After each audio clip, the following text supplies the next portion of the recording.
Her sal nezi 12 milyon velatiyên Rûs ji bo tetilê derdikevin derweyê welat. Yek ji sê paran wan jê heya îsal berê xwe didan Tirkiyeyê.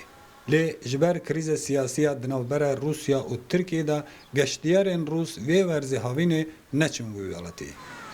Sadık Boyraz welatiyê Tirkiyeyê û xwediyê şirketa geştguzariyê ye. Ew bêhtirî 20 sala ku li Moskowê kar dike. İsal Sadık neçarmaya ku deriyê çend nûsîngehên xwe bigire û li benda asayîbûna peywendiyên her du welatan be.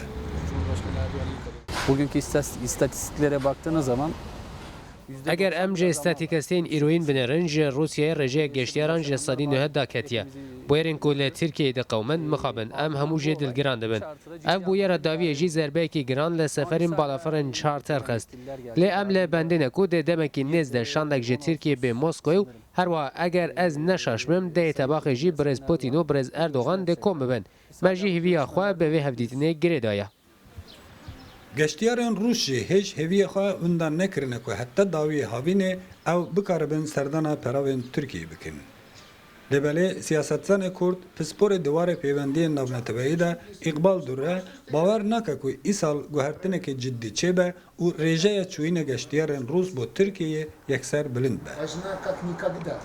Никто не ожидает особого такого большого успеха и изменения в этом году. Конечно, Kes ne li bendê bû ku îsal pêşveçûnek an jî guhertinek ciddî hebe. Bêguman îsal derfet hebû ku ji 700,000 heta 1 milyon geştyar biçin Tirkiyeyê. Lê piştî hewildana darbeyê û piştî ku me bihîst ku Rûsyayê serdana welatiyên xwe bû Tirkiyeyê yekcarî qedexe kiriye, êdî kes nizane kadê rewş çawa be. Bi nêrîna min her tişt wê piştî hevdîtinên Putin û Erdogan zelal bibin. того, что решат при встрече Путин и Эрдоган. Jaliyekî din hikûmetê Rûsyayê jî welatiyên xwe teşvîq dike ku tetilê xwe li welatê xwe derbas bikin. Я вообще больше люблю, наверное, свою родину, да? از بهتر حج وڵاتی خۆ دکەم حەز ناکەم بچم وڵاتیم بیانی و ئەس دخوازم کونەڤێن منجی هەموو هەرە من وڵاتی خۆ بناسن و لێ بگەرن لەو ماژی هەر ساڵ ئەس نەڤێن خۆشی بخۆرەتینم و ئەم لە هەرەمێن رووسیای دگەرن ئیرۆژی ئەم هاتن لە مۆسکۆی دگەرن Разные места. Сегодня решили посетить Москву. Bêguman ewlehî ji bo geştyaran faktorekê pir giring e. Lê derfeta welatiyên Rûs a tetilê salê carekî ye û lewma jî ew li guzargehên dinên alternatîvê digerin.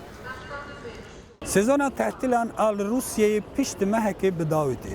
Kesên ku plana xwe yê tehtilê salana bo werzê havînê kiribûn, li benda asayîbûnê rewşê Tirkiyeyê nasekinin û berê xwe didin welatên din an jî herêmên başûrî yên Rûsyayê. Kamişe Dadê, Rûdaw, Moskov.